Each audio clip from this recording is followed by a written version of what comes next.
Yes. So we have a question here on your left. Yeah, here we go.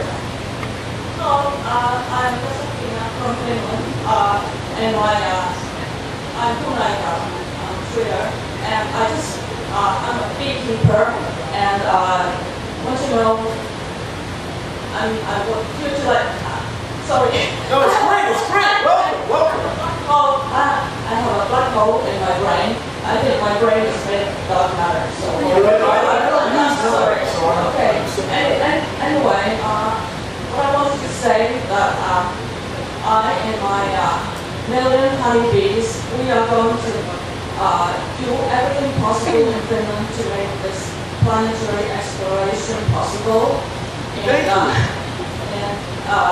Actually, that is all I wanted to say. Oh, great. Planetary science. She's from Finland. She's all the way here. Fantastic. Welcome. Last question. Here we go, right here. She's got constellations. Yes, they were at a planetarium this summer. The Charles Hayden up in Boston, so this is my planetarium shirt. That's great. My name is Lisa Johnson. I'm LK Johnson on Twitter. LK Johnson. And I think we've all in this room have seen the Fox interview you did. Oh, good. About the volcanoes on the moon and how they're affecting our global warming, of course. So the guy, did you ever see it? Yeah. All right. The guy was talking about volcanoes on the moon. He says, what does that do with global warming? It's science. It's all science.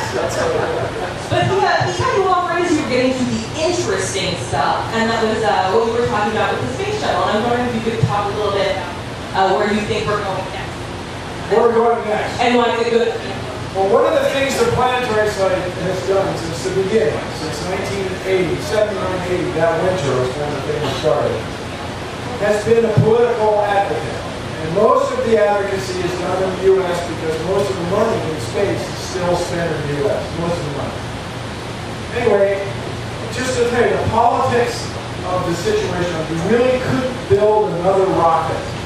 You really couldn't get started on another program until the space shuttle was retired. You would think, if you were managing a corporation or something, you would think that you would have something else coming online as you retired this 30-something-year-old rickety gizmo, right? But that's not how it went. It's just that, as I say all the time, if you were in charge of a corporation and you wanted to move, you got to pick a number, 5,000 jobs from Florida to Huntsville, Alabama, or from Salt Lake City to Denver, or whatever it is. You would just do it. I'm in charge of the corporation, boom, done. I don't want to move to Denver, well, then you're fired, or whatever. But when it comes to doing that in politics in the United States, it's just not like that. You can't just make a decision like that. It has to be a consensus from many, many people who are represented by congressmen and senators. It just takes a long time. And I will tell you, we couldn't do anything new until the space shuttle was retired. I mean, that's just my opinion. And the space shuttle is retired now, and so now we can, I hope, do something new and cool. And I am very hopeful that the Senate launch system just gets reconfigured so that the engineers are designing it rather than Congress. And I hope that that we really support commercial space exploration. I can tell you, I met those guys from Orbital and the Dream Chaser School, and Elon Musk, Iron Man, was Tony Stark was based on Elon Musk. I mean, he's the real deal. I mean, so he runs a corporation that these guys, the thing that struck me again yesterday, you look at the old rocket engines from the Apollo era, whatever, and they had all these tubes running all over them. And they were to, I'm sure, to transmit pressures from one place to another. Well, now it's all electronic. The modern engines are much cleaner looking. I'm pretty sure that's what makes them so much better look, or cleaner look. So the best is probably, certainly up ahead. But I was telling you, politically, even if you're not from the U.S., had to shut this program down before we could wrap up in Europe. And I just remind everybody, the space shuttle was canceled during the Bush administration. It didn't just happen. I mean, it's a long time. So now we can do something new and cool. We can work on ways for people to live in space more comfortably.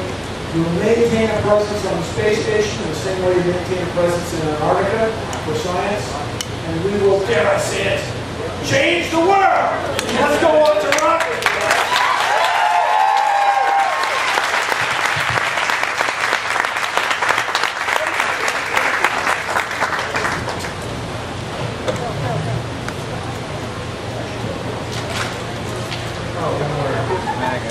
One more big round of applause for Bill Nye.